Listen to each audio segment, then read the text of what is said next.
Good morning आप सभी को। तो आज जिस विषय में हम लोग बात करने जा रहे हैं वो है नम्रता। तो आज हम लोग देखते हैं कि नम्रता क्या होता है और किस प्रकार से हम समझ सकते हैं। तो इसलिए हम लोग एक वचन पढ़ते हैं, याकूब का पहला अध्याय और वचन 21 वचन से 25 वचन तक हम लोग पढ़ते हैं।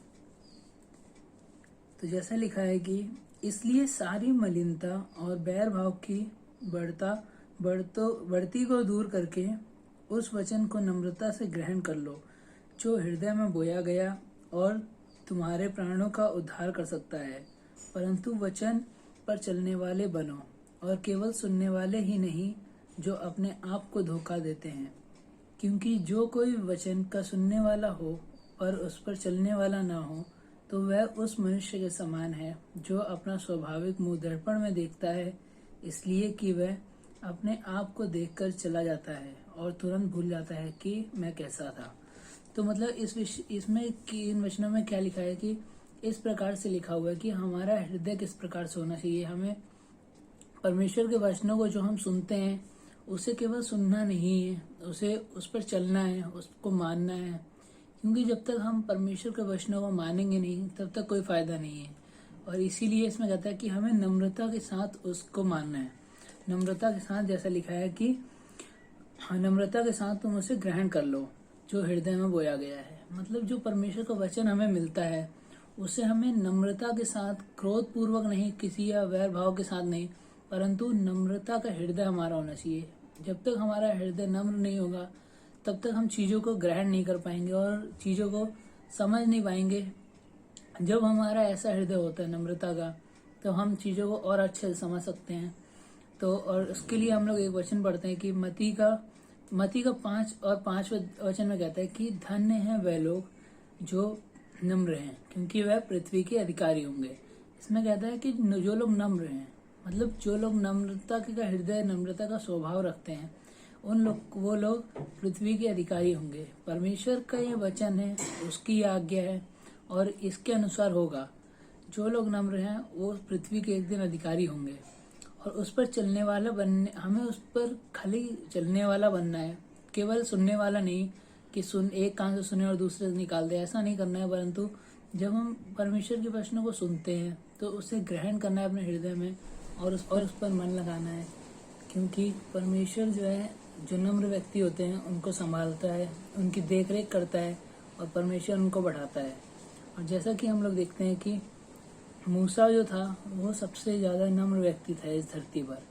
जैसा गिनती के 12 अध्याय और 3 वचन में लिखा है कि मूसा सबसे ज़्यादा नम्र व्यक्ति था। हमें जो है मूसा से सीखने की ज़रूरत है और उसके जैसा स्वभाव रखने की ज़रूरत है। जिस प्रकार से वह परमेश्वर के वचनों पर चलता था, उसको मानता था, उसकी आज्ञाओं को पूरा करता था, उसी प्रकार हमें भी करने की ज़रूरत है। और जब हम परमेश्वर की आज्ञाओं पर चलेंगे तो परमेश्वर हमसे खुश होता है। और जैसा कि मत्ती के 11 अध्याय और 28 से 31 वचन हम लोग पढ़ते हैं। जैसा लिखा है कि मत्ती 11 अध्याय और 28 से 30 वचन में इस प्रकार से लिखा है, हे सब परिश्रम करने वाले और बोझ से दबे हुए लोगों, मेरे पास आओ, मैं तुम्हें विश्राम दूंगा। मेरा जुआ अपने ऊपर उठा लो और मुझसे सीखो, क्योंकि मैं नम्र और मन में दीन हूँ, और तुम अपने मन में विश्राम पाओगे, क्योंकि मेरा जुआ सहज और मेरा बोझ हल्का है।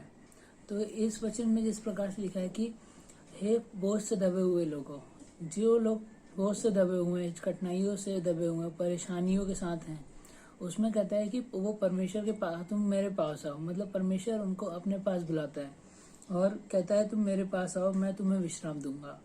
हमें परमेश्वर के पास आने की ज़रूरत है, क्योंकि परमेश्वर हमें समझता है और हमें जानता है, वह हमें विश्राम देगा।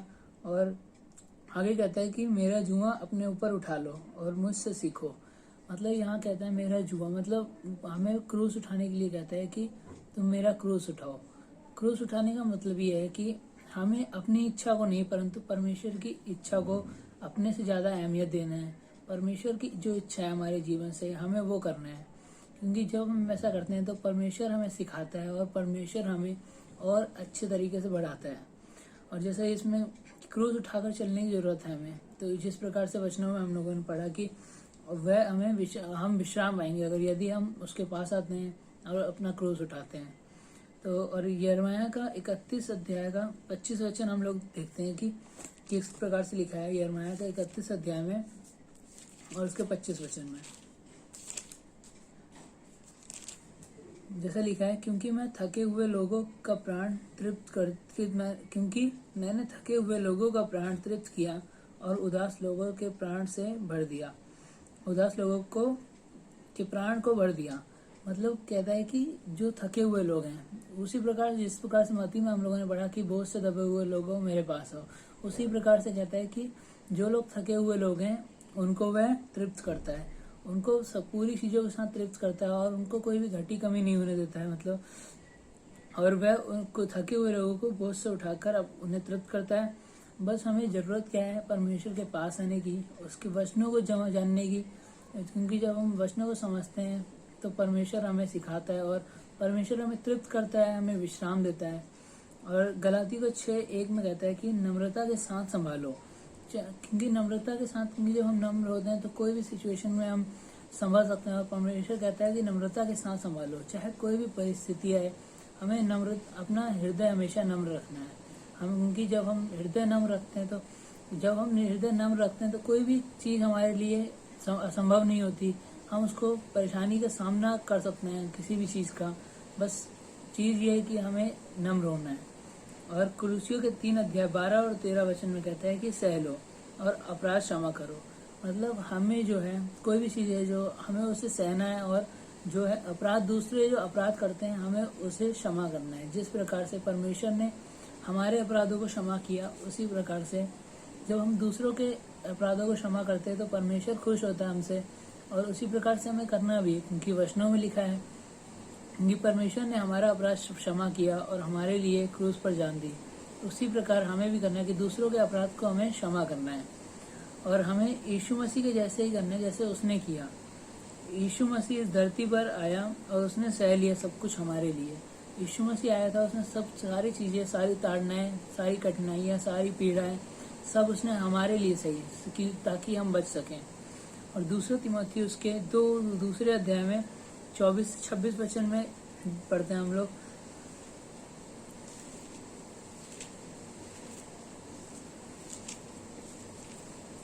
दूसरा अध्याय 24 से 26 वचन। तो जैसा कि इस वचन में लिखा है कि प्रभु के दास को झगड़ालू नहीं होना चाहिए, पर वह सबके साथ कोमल और शिक्षा में निपुण और सहनशील हो। वह विरोधियों को नम्रता में समझाए, क्योंकि परमेश्वर उन्हें मन फिराव का मन दे कि वे भी सत्य को पहचाने और इसके द्वारा उसकी इच्छा पूरी करने के लिए सचेत होकर शैतान के फंदे से छूट जाएं। तो जिस प्रकार इस वचन में हम लोग देखते हैं मेनली 3 प्रकार की चीज़ों पर फोकस किया गया है। जैसे पहला जो है हम लोग देखते हैं कि पश्चाताप के विषय में बताया गया है, और दूसरा सत्य स्वीकारने के विषय में, और तीसरा शैतान के फंदे से बचने के विषय में। तो जब ये सब चीज़ें तभी हो पाएंगी जब हम नम्र होंगे, और हमारा हृदय क्या होगा, हमारा हृदय कोमल होगा, नम्रता के स्वभाव से भरा हुआ होगा। तो जैसा कि तीतुस के 3 अध्याय और दूसरे वचन में लिखा है कि किसी को बदनाम ना करे, झगड़ालू ना हो, कोमल स्वभाव के हो, और सब मनुष्य के साथ बड़ी नम्रता के साथ रहें। मतलब हमें कोमलता का स्वभाव रखना है और प्रेम पूर्वक स्वभाव हो हमारा, विश्वास के साथ बढ़े परमेश्वर के वचनों में। और ये सब चीज़ें हम तब कर सकते हैं जब हमारा हृदय नम्र होगा। और दूसरों को हमें क्षमा करना सीखना है, किस प्रकार से हम दूसरों को क्षमा कर सकते हैं और उन्हें माफ़ कर सकते हैं। तो ये सब जब हम करते हैं तो परमेश्वर हमसे खुश होता है, प्रसन्न होता है और हमें अपने वचनों में बढ़ाता है। आइए प्रार्थना करते हैं हम लोग। धन्यवाद देते हैं यीशु मसीह पिता परमेश्वर। हम प्रार्थना करते हैं यीशु मसीह, आप हमें पिता नम्रता के विषय में सिखाने में मदद करिए यीशु मसीह। जो भी हमने सीखा पिता, हम प्रार्थना करते हैं पिता उस प्रकार से पिता केवल सुनने वाले नहीं यीशु मसीह, हम चलने वाले बन सके यीशु मसीह। आप हमें संभालिए यीशु मसीह, अपने वचनों के द्वारा पिता आप रक्षा करिए पिता, पवित्र आत्मा के द्वारा अगुवाई करिए यीशु मसीह। प्रत्येक लोगों को पिता आप सुरक्षित रखिए। धन्यवाद देते हैं पिता, यीशु मसीह के नाम से मांगते हैं, आमीन।